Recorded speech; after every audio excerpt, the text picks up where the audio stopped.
Hello friends, இன்றைக்கி நம்ம வீடியோவில் அழகே அழகு சீரியலில் நடந்த ஒரு த்ரில்லான மற்றும் ரொமான்டிக்கான எபிசோட் பற்றி தான் பார்க்க போகிறோம். ஹனிமூன் வந்த இடத்துல மொத்த குடும்பமும் காட்டுக்குள்ளே சிக்கிட்டாங்க. எப்படி இருக்கும்? அதுவும் ஃபோன் சிக்னல் கூட இல்லாத ஒரு அடர்ந்த காடு. அங்கே என்ன நடந்துச்சுன்னு விரிவாக பார்க்கலாம். சுள்ளுன்னு வெயில் அடிக்குது, ஆனால் சுற்றி அடர்ந்த காடு. ஃபோனில் சிக்னல் இல்லாமல் எல்லாரும் என்ன பண்ணுறாங்கன்னா சரின்னு காட்டுக்குள்ளே போகிறாங்க. சுரேஷ் ஒரு போலீஸ்காரர் என்பதால் தைரியமாக வழி தேடி போகிறாரு. ஆனால் அவரோட சேர்ந்து மற்றவங்களும் ஒவ்வொரு பக்கமாக பிரிகிறாங்க.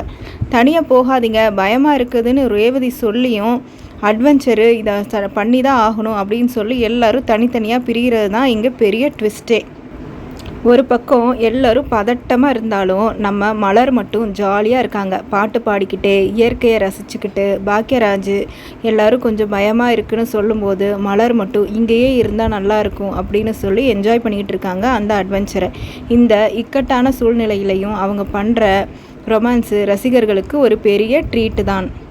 ஒரு வழியாக தங்கராஜ் ரோட்டை கண்டுபிடிச்சி எல்லாரையும் ஒன்றா சேர்த்துடுறாரு. சிக்னல் கிடச்சதும் வந்த நிம்மதியில் அடுத்த பிளான் போடுறாங்க. அதுதான் கொடைக்கானலில் ஏரியில் போட்டிங். அண்ணன் தம்பி குடும்பங்கள் ஜோடி ஜோடியாக போட்டில் போகிற காட்சிகள் எல்லாமே பார்க்குறதுக்கு ரொம்ப அழகாகவும் இருந்தது. மலர் தன் மனசில் இருக்கிற சந்தோஷத்தை பாக்கியராஜ் கிட்ட நல்லாவே என்ஜாய் பண்ணி ஷேர் பண்ணிக்கிட்டாங்க. ஷூட்டிங்லாம் முடிஞ்சு வந்ததும் மலர் என்ன பண்ணுறாங்கன்னா அவங்க கண்ணில் அந்த பலூன் ஷூட்டிங் கடை. வீட்டில் சப்பாத்தி சூடுற உனக்கு துப்பாக்கி சூட தெரியுமான்னு கிண்டல் பண்ணுற அண்ணன்களுக்கு முன்னாடி மலர் செம்ம கெத்தா பலூனை சுட்டு தள்ளுறாங்க. அது மட்டும் இல்லாமல் சுரேஷ் என்ன பண்ணுறாருன்னா துப்பாக்கி சூட சொல்லி சவாலும் விடுறாங்க. அங்கே நடந்த அந்த குட்டி கலாட்டாவை பார்க்க ரொம்ப கலகலப்பாகவே இருந்தது.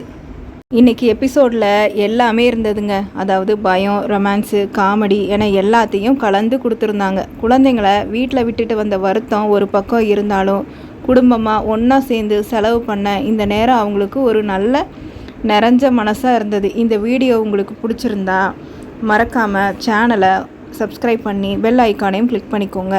அதாவது நம்ம கமெண்ட் பாக்ஸில் உங்கள் கமெண்டையுமே போடுங்க. தேங்க்யூ ஃபார் வாட்சிங்.